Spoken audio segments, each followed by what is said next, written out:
ഈ കാർഗിൽ വിജയ് ദിവസം പ്രതിരോധ മന്ത്രി രാജ്നാഥ് സിംഗ് ഡൽഹിയിലെ യുദ്ധസ്മാരകത്തിൽ ശ്രദ്ധാഞ്ജലി അർപ്പിക്കുകയാണ്. അദ്ദേഹം ആദരാഞ്ജലികളുടെ റീത്ത് സമർപ്പിക്കുകയാണ് വീരമൃത്യു വരിച്ച സൈനികരെ സ്മരിച്ചുകൊണ്ട്.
ഡൽഹി അമർ ജവാൻ ജ്യോതിയിൽ നിന്നുള്ള തത്സമയ ദൃശ്യങ്ങളാണ് പ്രേക്ഷകർ ഇപ്പോൾ കണ്ടത്. പ്രതിരോധ മന്ത്രി രാജ്നാഥ് സിംഗ് യുദ്ധസ്മാരകത്തിൽ ആദരാഞ്ജലി അർപ്പിക്കുകയായിരുന്നു. എന്നിട്ട് അദ്ദേഹം സല്യൂട്ട് ചെയ്തു വീരമൃത്യു വരിച്ച സേനാംഗങ്ങളെ. രാധാകൃഷ്ണൻ ഡൽഹിയിൽ നിന്ന് വിശദാംശങ്ങൾ നൽകും. പറയൂ രാധാകൃഷ്ണൻ, വിവരങ്ങൾ.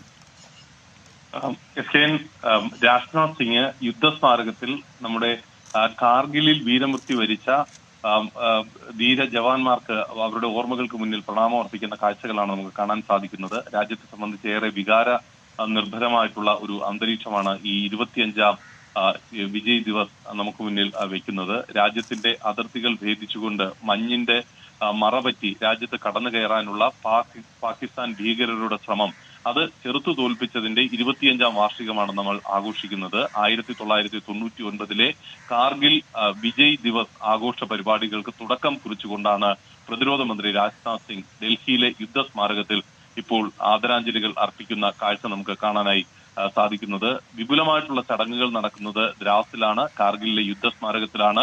പ്രധാനമന്ത്രി നരേന്ദ്രമോദി നേരിട്ട് അല്പസമയത്തിനകം അവിടെ ചടങ്ങുകളുടെ ഭാഗമാകാൻ പോകുന്നു. 9:20 അദ്ദേഹം എത്തുമെന്നാണ് അറിയിച്ചിരുന്നത്. അല്പം കാലാവസ്ഥ മൂലം പ്രതികൂല കാലാവസ്ഥ മൂലം അല്പം വൈകുന്ന സാഹചര്യം ഉണ്ടായിട്ടുണ്ട്.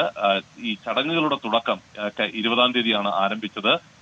ഇന്നലെ ദ്രാസിൽ കാർഗിലിലെ യുദ്ധസ്മാരകത്തിൽ ഈ ചടങ്ങുകൾ തുടക്കം കുറിച്ചിരുന്നു. കാർഗിൽ ദിനാചരണങ്ങൾക്ക് തുടക്കം